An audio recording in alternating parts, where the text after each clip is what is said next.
Limitare 2 mandati non ha senso.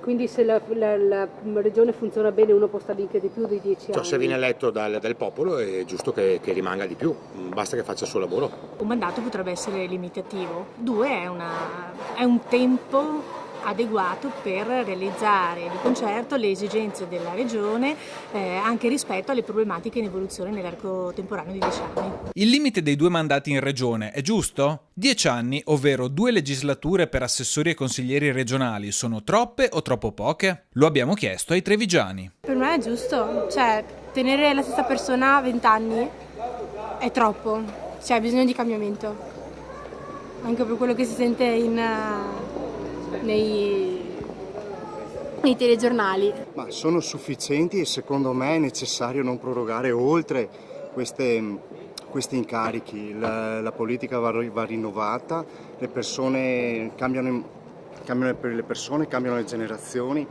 e c'è il rischio che poi diventino poltrone veramente radicate come succede agli alti livelli. Basterebbe anche un mandato solo? Secondo te sarebbe troppo poco un mandato? Ma io vedo che in generale anche in altre istituzioni come anche in America c'è sempre data la possibilità di un secondo mandato per potersi riconfermare e per poter portare anche a compimento progetti che nell'arco di un solo mandato di 4 o 5 anni, a seconda della durata degli incarichi, forse non sono sufficienti. È sufficiente come adesso, sinceramente. Sì. Adesso sai che però sono più di 2 mandati, cioè uno rimane lì finché viene eletto. Sì. Ma la mia opinione è che quando uno viene eletto dal popolo porta avanti il suo compito. Le leggi secondo me vanno già bene, l'importante è che le persone siano quelle giuste. 5 anni e tutti a casa e darle la possibilità al giovane.